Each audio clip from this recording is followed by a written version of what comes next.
Chair Santos and members of the committee, thank you for hearing from me. For the record, my name is Samantha Fogg, constituent in the 46th and president of Seattle Council PTSA, and I'm here to testify on behalf of Council to testify pro for 1305. As Seattle Council PTSA, we represent all of the PTAs in Seattle, over 80 of them. This bill may look like a lot or be a little bit confusing, but I ask you as you read through it to be grounded and stay grounded in the fact that our students with disabilities who qualify for an IEP currently face many barriers in accessing their basic education.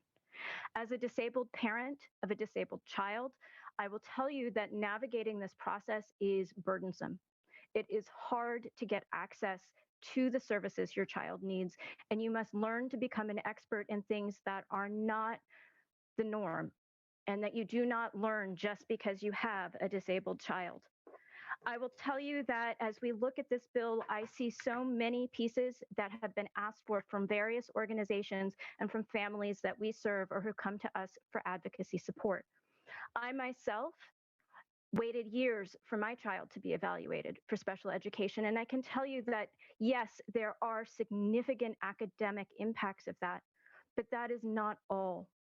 When a child is not being evaluated, they are at risk of other things, like thinking that they're lazy or they should work harder or that they're being pushed to do things that they should not have to do.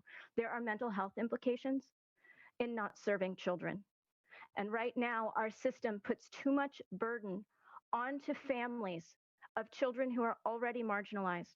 We need the system to be functional, and we need it to be functional for children and their families who don't speak English as well as those who do, and for those who have disabled parents like myself.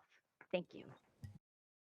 Thank you, Madam Chair and members of the committee. My name is Sabrina Burr. I'm a Seattle Public School former parent, a graduate of a 2022 student. I am a former Seattle Council PTSA president, and I'm here as a parent. We have to make sure we arc on what is best for students. Even with the provisions that we have that are not adequate, we are failing students. My daughter's first evaluation for IEP, the psychologist said she was too smart, did a half evaluation. It was a third grade teacher that told me, don't give up. Because my daughter could read anything, I was never told she had dyslexia. We got an IEP in fourth grade. She has been an architect of her IEP from day one. At the end of her writing that IEP, that educator told somebody who wants to be an attorney, congratulations, you have just completed your first federally recognized legal document, which made my daughter not ashamed of having an IEP. Even with all of that, my daughter was failed. In 11th grade, it still wasn't coming along. So the dyslexia, the executive function was identified, but in 11th grade, it wasn't coming together. And it wasn't until 11th grade, the end of 11th grade, that her dyscalculia was identified.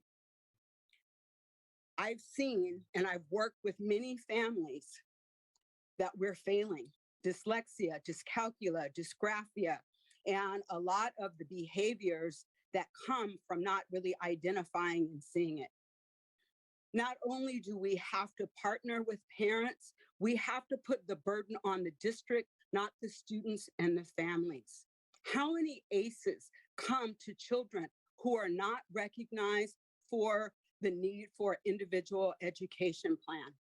I support this bill because we as adults need to do what we need to do for the future of our children. I cry every night watching my daughter struggle through math. She didn't go to North Carolina Central University where she was accepted, where we had funding. She didn't feel confident to leave. So she's at Seattle Central for the Seattle Promise. And even now, I struggle to get her help because we failed her. And lastly, I want to say what haunts me as a parent. I went back to school with my daughter early one morning.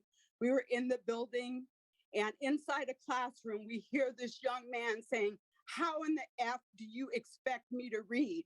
The only book I ever look at is this book that I fake read during school." He was a seventh grader. We are failing our students. We are putting them through economic death, and we have to do better. Please support the bill. The adults in our buildings, they get enough support. We always protect them. We don't protect the families who fight and the children who suffer. I thank you for the Sabrina. sponsors of this bill.